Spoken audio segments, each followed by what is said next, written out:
was an interesting interview to say the least. Yeah. We talked about mangkukulam and mambabarang. Especially that one. I have my own opinions on that one. What was your opinion? What was your opinion on that question? So if you guys just to recap, same one guy offense, mambabarang, mangkukulam, same level, same energy, hits at the same time, which would prevail? What's your opinion on it? I'm going with fucking RPG logic here. Yeah. It's like getting bad breath from Final Fantasy. So you're inflicted by multiple status ailments at the same time. Right. Both of them are super bad, and you don't know which one to cure first. Because you don't have Kuraga. You don't even have Esuna. Yeah, right. If you don't know your spells, you don't know which cures what. Right. But I've always been fascinated with the fact that Filipino mythology and folklore making it into mainstream nerdiness and geekiness. I mean, Blade in the anime Blade, he fought against a manananggal. Yeah, that was such a what the fuck moment. Whoever thought about that? And he went to Siquijor, of all places, the hometown of the Mambabarangs. He went there and got himself into a scuffle with a giant manananggal. And that was pure fun for me. Like, you never get to see that. Yeah, you don't really see those kind of monsters on the screen. Right.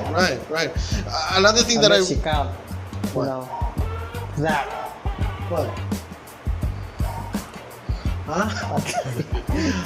Panday. Oh, Panday. Oh, yeah. Well, this is a Filipino movie, so I guess it kind of takes a pass, but But making it into the international scene, I think there was also an episode in CSI. CSI? Yeah, that Lawrence Fishburne, his character there mentioned the Aswang, and he said it like that. There's an Aswang in the Philippines, and that's fun. My favorite part of that conversation was, apart from that, what if question, who would win in the thing, was when he talked about how. He gave me tips on how to write stuff. He said that if there are 9 out of 10 people telling you how to write your story, don't listen to them, because they're not supposed to be telling you how to write it. Yeah, well, see, I'm kind of on the fence to that, because I have one example for that. Right. The prequel movies. Okay. Because in the original trilogy, George Lucas had this vision, like a space opera. Right. But he had editors to control, to filter out some of his ideas, to make it work. It worked, and that's why it's great. Then came the divided fan base of prequels, Star Wars prequel movies. Right. George Lucas had full control on the prequel. There was no one saying no to him. Well, that's the thing. But Jed also mentioned that you shouldn't be told on how to write your stories. Yeah, but what could be written there is a different thing.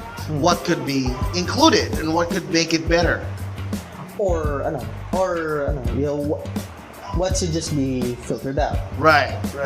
So you're saying that George Lucas, because of his non-editing entities there present, there's kind of a negative backlash, which also makes sense. I mean, again. Yeah, what was that name? Like Darth Maul, right? Yeah, Darth Maul. People like Darth Maul because of his lightsaber fights. Yeah. But then people were intrigued by the story because he just killed him off. Right. And he's this mysterious Sith Lord. Sith apprentice. Oh yeah, technically he's an apprentice because Palpatine was still his boss. Right. So people were still on. People like Darth Maul. They wanted more of him, but you just kind of killed him off, right? So his potential was kind of wasted, but they brought him back in the extended universe. Right.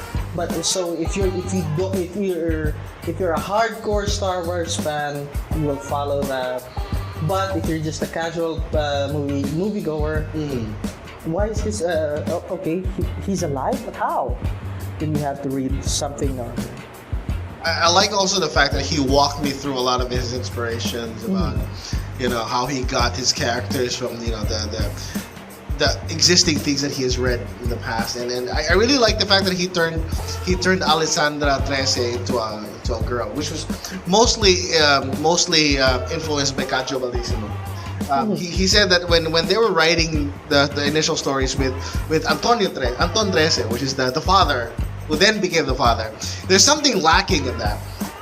And turning Trece into a female character didn't necessarily just pander to the girl power sort of thing. Yeah, she just came out naturally. It came out naturally, which, I'm sorry, but a lot of people were saying that the recent movie of Captain Marvel was really more of that. There's not really a lot of substance, apart from the fact that it's more of empowering, the female lead character, which is not bad in the sense. I mean, I really agree with that. I mean, you empower everyone that you could, but the way that Trece was created and developed over years of writing the story, it just came out naturally.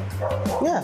And that was the missing ingredient in how they think. And I think that's also the most important lesson is to, when you want to become something, you might not force it, because it does. If you force it, it comes off as what's the word I'm looking for? It's shallow. Yeah. Pretentious. And life is like farting. If you have to force it, it's probably shit. You're not wrong. If you'd have to force it, it's probably shit. Sweet father or something. Huh? A sweet father. But what was your take on the interview? What can you say about that interview with Budget? Well, it is kind of enlightening, but I was too concentrated on the whole who kills who first. Well, you gotta admit that was a very good question to ask. It's one of the smartest questions I've asked in my entire life. I'd like to do that again. But yeah, being able to speak to Bajetan was definitely the highlight of this episode, and not to say that the interview with the Game Ako guys were any less. It's just that Bajetan is such a well-known guy. He now works for Lego, if you guys know. Which surprised me, actually. You gotta imagine the guy's perks, knowing about Lego toys years before it goes out, and he's not allowed to say anything about it. But his son gets to enjoy a lot of Lego. That's a lot of bricks. You can imagine that. I still haven't forgiven you for throwing out my Lego, you little kid. This guy threw out my Lego because I wouldn't lend it to him, and I couldn't find them anymore. But it was a fun experience. I will hold that in high regard. We've now spoken to a good set of creators. We have Berlin Manalaisa in the first episode. We had Freddy Tan and Thomas Regala in the second one. Darwin Dakanay, who was also a sculptor and a painter, the one that creates epoxy sculptures. Epoxy A, epoxy B, you mix it together. Tell me about him. Right, he has a huge collection. He's an artist, he's a songwriter, he's a painter, and now It's amazing stuff. Like, weird, but damn. Yeah, they were good, man. Yeah. They were really good. And now we have Sir Bajetan as one of our one of the people who have been our esteemed guests. This is a fun episode. I really enjoyed this. I really enjoyed this part because I get lost going to the fun guys at Game Ako, which made it worth my while. We had a good talk. We had a good laugh over drinks, and now Bajetan was a one-on-one thing at my home without fiber internet. And so you might be wondering why there are so many jump cuts in this interview. It's because of internet, Philippine internet. Now we have fiber, yay! Which is good. I mean, yeah, it still has issues, but less issues. It's at least 20 and up. And that's what the Game Ako guys mentioned, is that first things first, man. JC mentioned this. Shouldn't we be talking about internet first? I mean, you want to stream, you want to do anything on this internet is of absolute requirement for you. Oh, definitely. Ever try uploading a video using DSL? I have.